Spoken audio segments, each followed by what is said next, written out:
I just bought the maxed out fastest MacBook Pro possible. 16-inch, 128 gigs of RAM, and basically the fastest laptop Apple has ever made. But I have one question.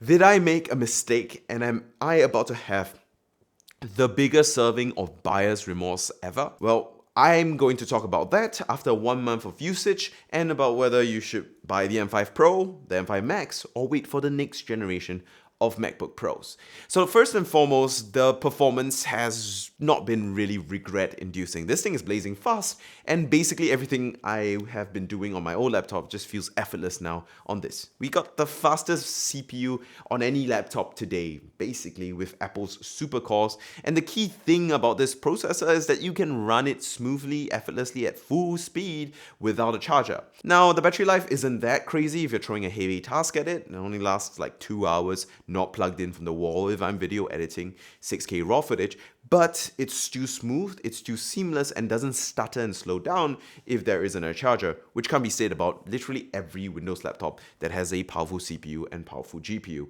which is one of my favorite things about these Apple chips that I still love. On top of that, it's still relatively efficient, especially if I'm doing low power tasks like web browsing, and I can use it all day without even glancing in the direction of a charger. So really no regrets in buying this laptop there.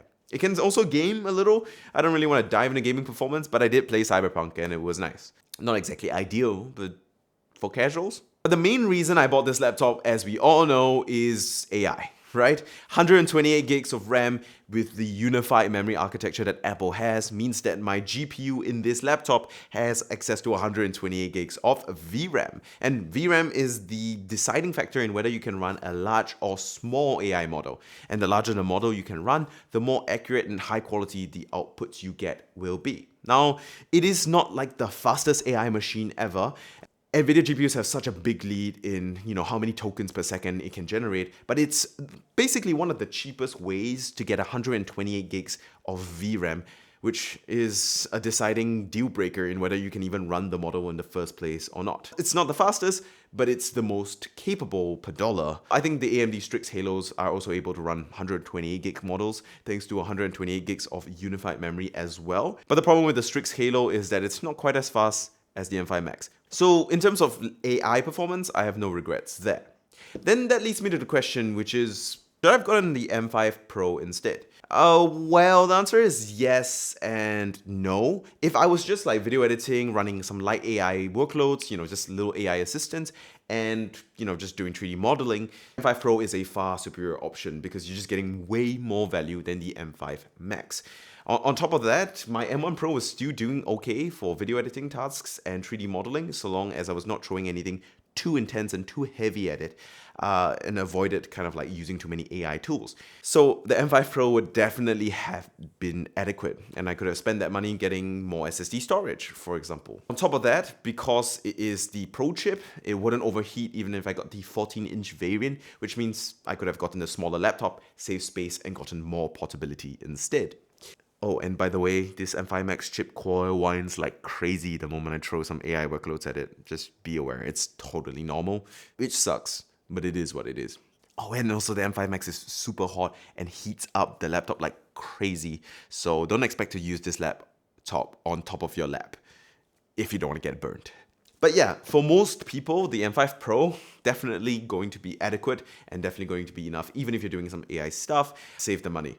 However, if you're someone like me who wants to be pushing at the cutting edge, the M5 Max seems to be the better choice, partly because I can use 128 gigs of RAM and it gives me the option to basically run some really large models and see what they can do. One of the key things about AI though is that I really like what it can do and I really like the productivity and efficiency gains I can have for it. I'm not trying to use it to replace me, I'm not trying to use it to write scripts and be lazy for me. I still want to do what I do well as much as possible, but it helps me be more efficient by removing friction in things that I don't care for. But the problem is I have this strong distrust for cloud models. While GPT, Claude, and all these services are great and relatively affordable today, and shout out OpenAI for providing me with a GPT Pro subscription, I fear for the day where these subscriptions are far too prohibitively expensive, API costs are too high, and just tokens are too expensive for the normal plebeian like you and I to use. And if my daily workflow was heavily integrated into AI at this point, I would be cooked by a severe API increase or a severe compute shortage like Claude recently faced.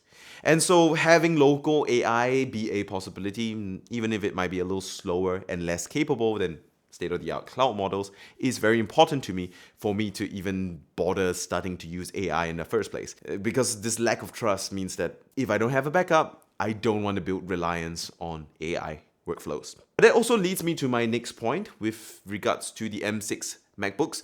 I really don't think waiting for the next generation is a good idea if you're looking to get a powerful MacBook now. The M5 chips are blazing fast to begin with, and something can be said about the fact that if you waited for the next generation, you are basically waiting a year of having less performance to get something better. And yes, your value might be better if you buy a laptop later on, but is that extra gain in value worth the loss of 1 year of laptop usage? That is going to be up to you. On top of that, the M6 MacBook is likely to be a MacBook Ultra, which means another step above the Pro, which means Apple is probably going to charge a lot of extra money to hide inside fatter margins the increased cost of RAM and semiconductors, which is caused by the AI shortage. Which means that even if I waited for the M6 chips, I might not be able to buy the 128 gig variant of the M6 MacBooks because guess what? It might just be so prohibitively expensive that I just can't afford it. So the M6 MacBooks, waiting for it, kind of iffy, even if it was faster. Then on top of the fact that there will be a price increase since it's likely to be called a MacBook Ultra, these are from some relatively good sources, there is that idea that it's going to have an OLED display that's touchscreen and a redesigned body. And if we know anything about Apple's history is that sometimes its body redesigns are hit or miss. Not every release is going to be like the iPhone 17 Pro. Not every release is going to be like this generation of MacBook Pro design, where it was basically the best design on the market. Obviously, with John Turner's taking over as CEO, I think most people are quite confident that this redesign will be really good because he did a lot of good things very smartly, but I don't trust Apple all that much. And if the display is moving to an OLED technology, unless it's a very crazy expensive, crazy high-end OLED screen, it probably won't get bright enough for my needs. I live in Singapore. Singapore's on the equator. The equator is really sunny and really bright. So if my screen can't hit 1,000+ nits, which the mini LEDs on this generation of MacBooks can, I don't want it. I can't use it consistently. So would I say wait for the M6 MacBooks? If your laptop is still adequate, it is a good idea to possibly wait for it, even if it's just so that the M5 MacBooks become cheaper for you to buy. But if you need a powerful MacBook today, there's no point waiting a year and missing out a year of use that might have made you the money back just to get a little bit more value with the M6 MacBooks. And with the M6 MacBooks likely to cause price increases thanks to RAM and semiconductor contracts running out for Apple and them having to use new prices, it indicates to me that the gain in value from waiting for a new generation is unlikely to be as good as it was in the past. We live in tumultuous times, basically, and inflation has been hitting and continues to hit. Either way though, if you found this video helpful or help you think about things in a different way, if you want to support a fellow human who wants to design the future for us, the humans, the underdogs, the normal people, hit the subscribe button and maybe we can move the future into a better place together.